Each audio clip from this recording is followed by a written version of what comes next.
There is a sparse population, predominantly in the southern United States, with a proclivity for dining upon human tissue. That's stupid. You better watch it, hamburger. The name's Redneck Zombies. You better quit oppressing me, you white bread Yankee piece of dog you do! Enjoy the film. What's going on, guys? I'm John. I'm Nate. And we just watched Redneck Zombies. Now, this was a treat, to be totally honest. I mean, it's the second Troma movie in our Troma-tized Trash Cinema Treasures series. And, I mean, I had a lot of fun with it. It was, it was just so much. It's tripping me up on words because there was a lot of different elements. It was horror, it was comedy, it was, campy. It was a lot. Very campy. Yeah. So I believe this was your first shot on video movie, right? Have you ever seen a shot on video movie like this? It definitely looked a lot different than anything I'd ever seen. I've definitely seen now. Okay, well, I have seen one shot on video movie, but it was probably like 3 years ago, and it was not one that I probably should talk about on here. So this I definitely enjoyed Redneck Zombies a whole lot more. I'll say that. Yeah, so released in 1989, distributed by Troma. I think this was one that they came in and were like, "Hey, we're gonna buy this." They didn't really. This wasn't a Lloyd Kaufman, Michael Hurst production. They just came in and bought the rights to this and released it. But Redneck Zombies, yeah, I really like this movie. I had a lot of fun with it when I initially watched it, but it's so weird. This whole movie there's so much that's happening and none of it makes any sense really. It's super campy, cheesy, and just a lot of fun. There's a lot of just random wacky moments in this movie. It's all just fun in my opinion.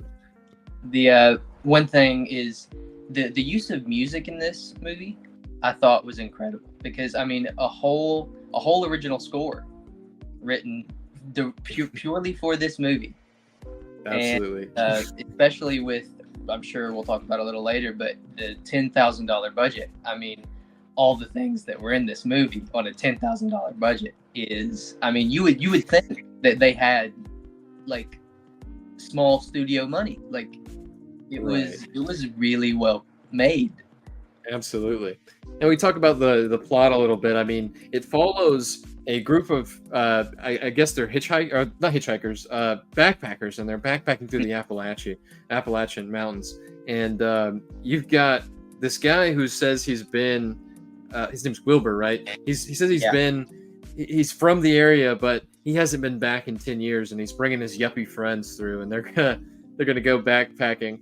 And so you fast forward past that, and you've got this like subplot of these rednecks who they've come upon a barrel of toxic waste, and they decide to use that for their moonshine still, and they start making an insane amount of moonshine and selling it across the entire town, which results in zombification from the said moonshine. So you get this whole town of people who just love moonshine and they're drinking it. Which some of these characters, let's talk about some of these characters. One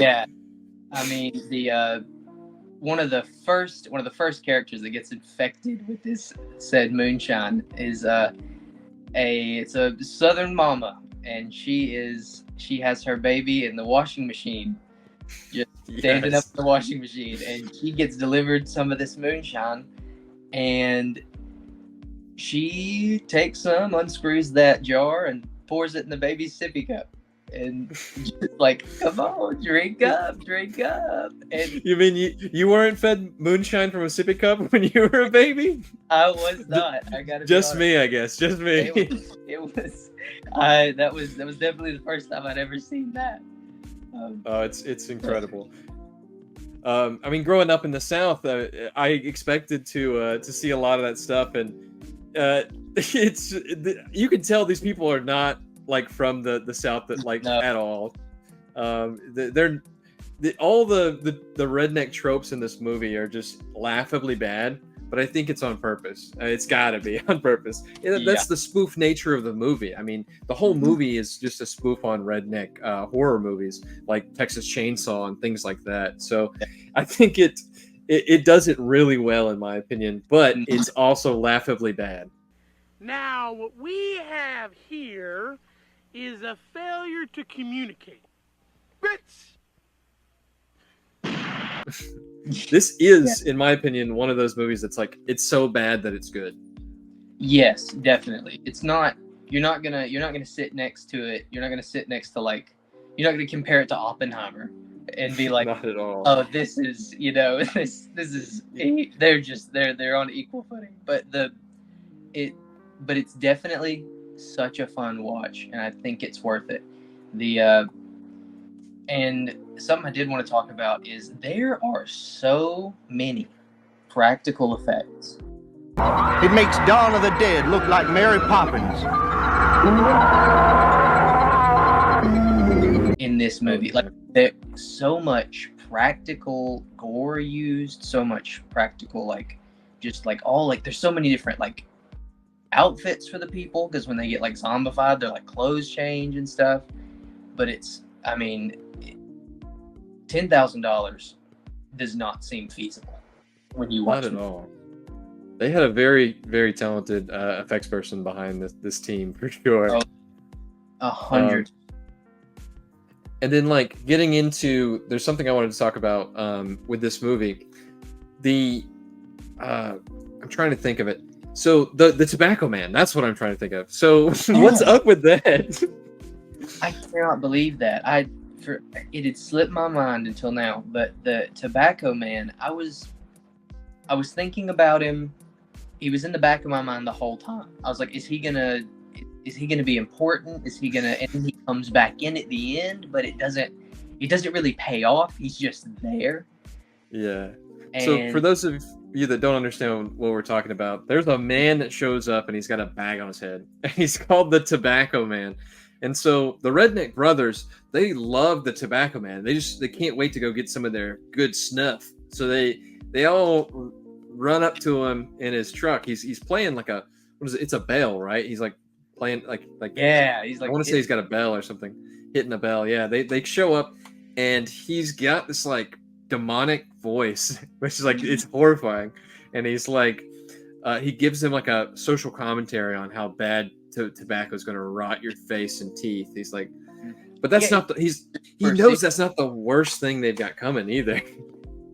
Yeah, Which is it's so it makes true. no Like, sense. when they leave, he starts like prophesying the zombie apocalypse. He's like, it's gonna get bad soon. They don't know what's coming. Like, Yeah. Dark times are coming. You'll like my dick for a long time. You'll be loving it just for the rest of your lives. oh, it's insane. He's incredible though. One thing I can say that I didn't like about this movie, I didn't really like it on the first watch, and I'm going to be honest, I kind of hated it more on the second watch. That's the really trippy, like bad trippy effects when they're, high, or when the rednecks first drink the moonshine. It is so disorienting and bad for this movie. But looking at it from a technological standpoint, it's still insane how they're able to do that on a shot on video movie. But it is really disorienting and makes me sick to my stomach to see all these like in and out cameras, camera work, and then there's like lots of different colors being shown across the screen. It's all very disorienting. Do you think it is just that scene? Because there are other scenes in this movie where it gets either distorted and colors are there, or it's just like I can't really describe it, but I think you know the scenes I'm talking about, where like it'll be just showing like people's faces or something, and it'll just be like really like TV static almost, and it's like purple, green, and red. They're like sticking their tongue out like crazy, and biting the air. Like, Well, it's that scene felt like it went on for at least like 5 minutes of them like just drinking the moonshine and turning into zombies. yeah, It I felt didn't like so that. long. I don't really like any of the weird color effects because for a movie like this, again, it makes it very hard to sit through and watch because it's so disorienting and it's hard on the eyes. I mean, but otherwise, phenomenal mesh. movie. Yeah, it doesn't really mesh with the movie's theme. No, not at all. But I also want to talk about that ending because, like, it goes from being a silly spoof like comedy horror to just like, hey, we're making a movie, so this has got to be a serious ending, and that they try to do that a little bit, even though there's some silly stuff there at the very end. But it definitely felt like the director was like, oh shit, we're making a movie. Let's like this is not just a fun thing. He locked in for the back half. Yeah, and after watching the gag reel with you, you could tell these guys were having a lot of fun making this movie. Yes, that is 100% something I wanted to bring up. The everyone in this movie, even in the actual film, seemed like they just loved being there. Like all of them seemed like they were enjoying the hell out of their performances, and Absolutely. you could feel it through the screen. Honestly, For sure. Yeah, the ending though, it just like I said, it felt like they just were like, we've got to make an ending for this movie, and it's got to be, a little more serious. So it ends on a more serious tone, but then it has a very silly thing that happens at the very end that I thought was silly. But I don't want to give anything away. I do want people to go out and watch this because I feel like not enough people have seen this. At least people that I know have not seen this. And I would love for everyone to watch this. It's on YouTube. So anyone watching this that wants to go see it, the whole thing is up on YouTube. Now, it's not the greatest quality, but I say seek it out and watch it. I mean, it'll be worth your time, I think. it is if you are a fan of campy comedy and crazy horror movies, you're gonna love this one. Yeah, for sure. So, what would you rate this? I'm curious. I think I would give this movie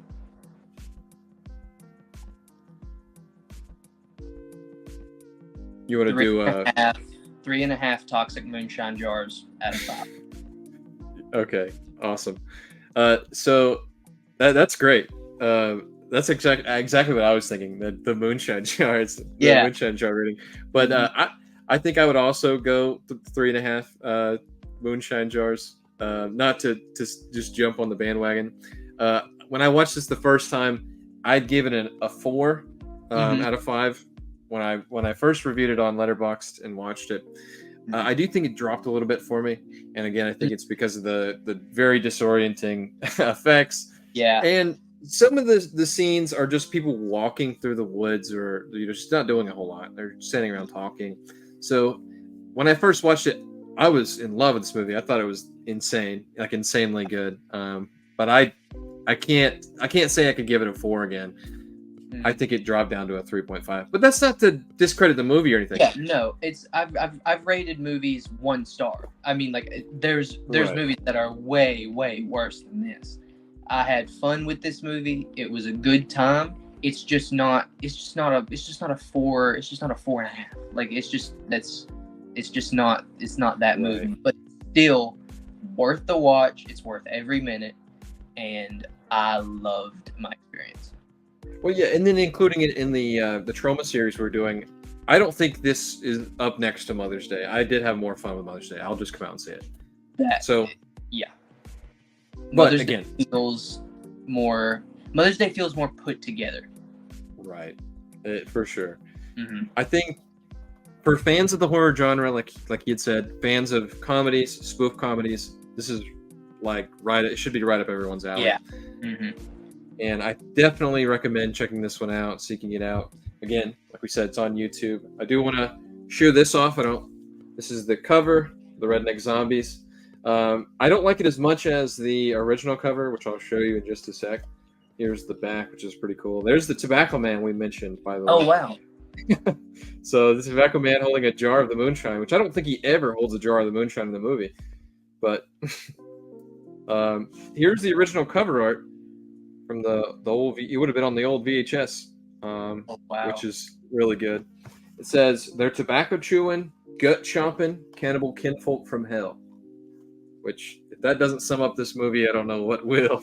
Yeah, that's a pretty good rundown. For sure. But yeah, I mean, if you've got nothing else to say, I think I'm done. That's my spiel.